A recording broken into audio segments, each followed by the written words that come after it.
It's called the Pumpkin Fantasyland, made up of hundreds of pumpkins, gourds, and squash. And new at 5:30, Fashion Farms in Ligonier sets it up each year.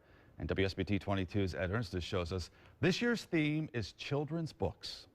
Everywhere you look, you'll see different storybook characters in familiar scenes and poses, guaranteed to catch the imagination and interest of youngsters.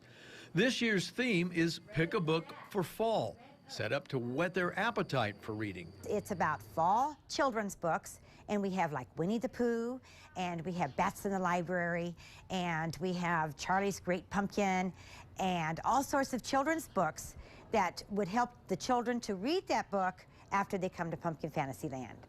Younger children see the characters from the books and want to know more about them and the books they're featured in. The love for reading begins when you're small, so that's what we are encouraging by putting a display on about different children's books. Now, in addition to a lot of pumpkins, squash, and gourds, there's a lot of creativity that goes into putting this all together, a mixture of work and fun at the same time. It involves a fair amount of advanced planning to get each display just right. We figured out what our theme was going to be last year.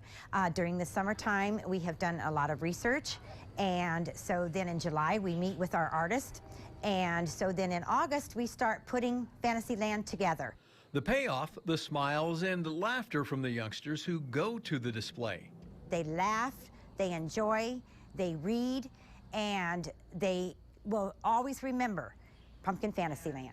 Laughter and learning, a good combination. Ed Ernst, WSBT 22 News. Now, the Fashion Farm Pumpkin Fantasyland is open 7 days a week during daylight hours through the end of October.